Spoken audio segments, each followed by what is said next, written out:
pag itinaas ko ito na trap, itong multiple trap, dead trap, ito yung bore or deer ang nahuli. Pero kung itataas ko siya, ito na trap na yan, ayan ay pangtao. Pangtao ito, pwede ito pangtao. Ito, delikado ito kung sa gabi. Kasi dito ko italagay yan, sa daanan talaga nila ng tao or kung tao ang hulihin mo. Pero kung sa daanan ng mga boar or deer. So, ito ang pagka-prepare. Nilagyan ko ito ng lock. Lock siya. So, itong lock, nilagyan ko dito para pag natamaan siya, hindi yan mabunot. Diyan lang siya talaga. So, ganito ang pagkagawa. Kaya ginawa ito multiple dahil maraming suyak. So, ito yung trail. Ito yung daanan ng baboy mo. Kung tao naman, itataas ko ito, dito talaga dapat dumaan. So, ang mangyari nito, ito yung trigger, ito yung nakakonek sa daan na yan. So, dito dapat ang daan. Ha? Ito yung trail ng boar o tsaka yung boar at saka deer. Ito yung daanan niya. So, ito, kinunik ko ito yung trigger. Dito sa ito. Kinunik ko. Tambay. Ngayon, Tambay. kinunik ko siya dito. So, ito yung trail. Ito yung daanan. So, ngayon, ito na yung trigger. So, ito. Yan. So, ito yung string na masasagi sa paa. Yan. So, Line. ito na yung pag-prepare nito. Kung iangat ko, tao. Pero ito, pababa man siya, yung taas ng height ng baboy damo, boar at saka yung deer. So, ganito yun. Kukunik ko yan.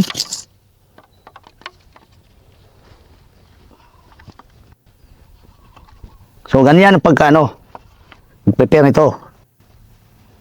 So, yan. Kunik. Dito. Ha? Ito yung trigger. Baka umabot yan. Hold Umabot lang ba dito? Hmm. So, ganyan. Dapat hindi malayo. Ay, kunting hila lang niya, hila lang ng string, madaling mag-release. So, yan na ang pagka-prepare. So, ngayon, pag hinila ito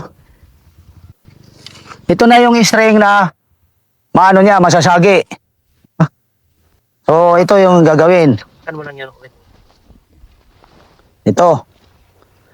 Line mo yung So, ito yung string, ito yung masasagi niya. yan, standby. Ha? Ito yung masasagi ng paa. So, pag nasagi yan, tusok na yun ito sa katawan niya. Parte ng katawan niya kung saan man. Kung bakit mo katawan yan, tatlo itong tatusok sa kanya. Magaling man siya dito o magaling doon. Dahil sa tatlo na to, tamaan man siya dito talaga sa tamaan sa gitna or dito. Turo So, niya na. So, ito yung matutulis na yan. Iyan ang tutusok. Yan. Yung tatlo na to. Standby. Yan, yan. Yan. Ngayon, pag nasagi niya ito, ganito ang mangyari. So, ako, dito ko na lang, i-release. Kukunik ko.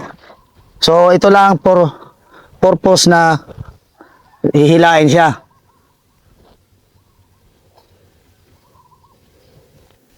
Okay? So, kunwari, ito yung sasagiin natin. Paano mag-release? Wait.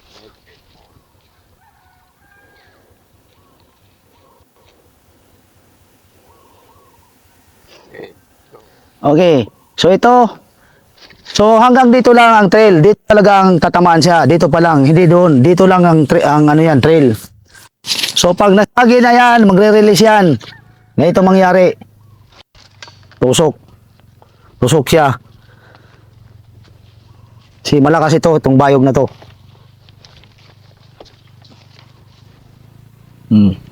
So, dapat dito talagang yan. Yung trail yan. Hindi malayo. Diyan lang ang nakakumang yan siya. So, ganito lang ang pagkagawa nitong trap na to. Na 100% makakahuli ng makakain mo na ano. Pero ito yung delikado na trap. Kasi kung